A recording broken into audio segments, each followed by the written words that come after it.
India grow कब करेगा? विराट अनुष्का भारत छोड़ रहे हैं। आपके पास पैसा होता तो आप भी चले जाते। क्या है इंडिया में? हवा पानी पॉल्यूटेड, खाने में मिलावट, बढ़ता क्राइम रेट और महंगाई, घटती खुशियाँ। चाहो कि कुछ एंजॉय करें, मूवी देखें तो पॉपकॉर्न पे भी टैक्स। जब तक वो नमकीन है, सॉल्टेड है, मसाला एडेड है, चटपटा मसाला है, चिली पाउडर है, कुछ हो, सब 5%, am I right? 5%. But when it has added caramelized sugar, it is no longer नमकीन. इसीलिए उसका रेट अलग है। वेट करो, अभी तो समोसा सॉल्टी है, बट मीठी सॉस के साथ वो भी 18% पे आने वाला है। गवर्नमेंट अपने फिस्कल डेफिसिट को कम करने के लिए जीएसटी का जम के यूज कर रही है। जहां दुबई में खाने पीने की तमाम चीजों पे 5% वैट लगता है, तो इंडिया में 18%, जो कि ऑलमोस्ट 4 गुना है। दुबई में 0% इनकम टैक्स है और इंडिया में अगर आप ठीक पैसा बनाते हो तो 30% तक का टैक्स आपको देना है। उसके अलावा बच्चों का स्कूल का खर्चा, हॉस्पिटल का बिल, सब आपके सर पे फूटने वाला है। सरकार आपको पूछने तक नहीं आएगी, चाहे आपकी हालत कितनी खराब क्यों ना हो जाए। बस एक चीज काम आएगी, आपका बचाया हुआ पैसा, इन्वेस्टमेंट।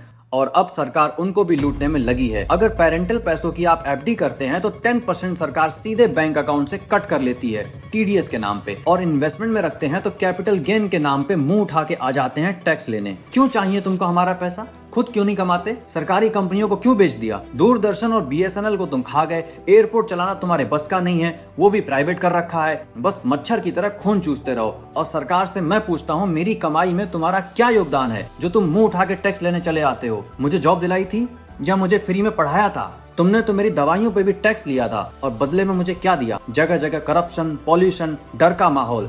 दुबई जैसी कंट्रीज जो अपनी सरकार खुद चला रही है, टूरिज्म, प्रॉपर्टी जैसे बिजनेसेस से खुद पैसा बना रही है, और सेफ्टी वर्ल्ड की बेस्ट मानी जाती है। यहाँ तो नेता अभिनेता सेफ नहीं है, आम आदमी की क्या बात करते हो? दुबई छोड़ो, कनाडा, अमेरिका जैसे कंट्रीज में जहां इनकम टैक्स 40% तक पहुंच जाता है, बट वहां वर्ल्ड क्लास हॉस्पिटल और स्कूल्स फ्री हैं, और जरूरत की चीजों पे सिर्फ 5% वैट है, ना कि इंडिया की तरह 18% जीएसटी। और सबसे ऊपर एक चीज है, और वो है क्वालिटी लाइफ, जो इंडिया में कहीं नहीं है। आज तक जितने भी सिटी इंडिया में डेवलप हुए हैं, सभी किसी ना किसी तरह की क्राइसिस से जूझ रहे हैं। मुंबई बाढ़ से परेशान है, दिल्ली गैस चैम्बर बन चुकी है, बैंगलोर में पीने तक की पानी की क्राइसिस है। तो जिसके पास पैसा है और चॉइस है, वो क्यों रहेगा यहाँ? जहाँ लड़कियां सेफ नहीं हैं, लड़के छपरी बन चुके हैं, लोग कानून व्यवस्था से परेशान होकर आखिरी रास्ते तक चले जा रहे हैं। आपको बहुत अजीब लगेगा, बट इंडिया की ग्लोबल हालत वही है जो आज देश में बिहार की है। जैसे बिहार के लोग नेहा शर्मा, मनोज बाजपेयी, मनोज तिवारी, उदित नारायण को देख के प्राउड फील करते हैं,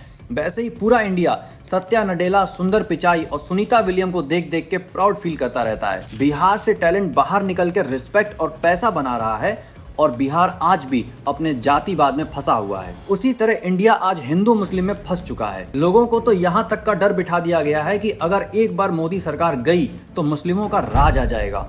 लेकिन कोई संविधान का राज लाने की बात क्यों नहीं कर रहा? अभी रिसेंटली एक इंजीनियर की पोस्ट काफी वायरल हुई थी, अगर आपके पास पैसा है तो लीव इंडिया, बाहर सेट हो जाओ। देशभक्ति अपनी जगह है, लेकिन यहाँ तो हालत अब जान पे बनाई है। सरकार अपने घाटे को कम दिखाने के लिए वसूली पे उतर आई है। इनके पास इतना फ्री टाइम है कि पॉपकॉर्न पे टैक्स लगाने के लिए मीटिंग्स हो रही हैं। पुरानी चीजों में भी सरकार को मार्जिन टैक्स लगाने का मौका दिख जाता है। अब मुझे ये बताओ कि कोई आदमी नई गाड़ी अफोर्ड नहीं कर पा रहा है, तभी तो वो यूज्ड कार खरीद रहा है। अब रीसेलर से सरकार मार्जिन टैक्स लेगी। मतलब अगर एजेंट ने ओल्ड कार 8 लाख में खरीद के 10 लाख में बेची, तो उसको 2 लाख पे मार्जिन टैक्स देना होगा। But end of the day वो टैक्स तो आपसे ही ऐड करके ले लेगा। इवेंचुअली आपको गाड़ी और महंगी पड़ने वाली है। रीसेलर और सरकार का क्या जाएगा? तो कुल मिला के सरकार जनता का पैसा चूस के अपना घाटा कम करने को अपना अचीवमेंट बनाने की तैयारी में है। मैं एलोन मस्क की एक बात से बहुत एग्री करता हूँ, हमें सरकार का टीम साइज छोटा करने की जरूरत है। Taxes, taxes, taxes, and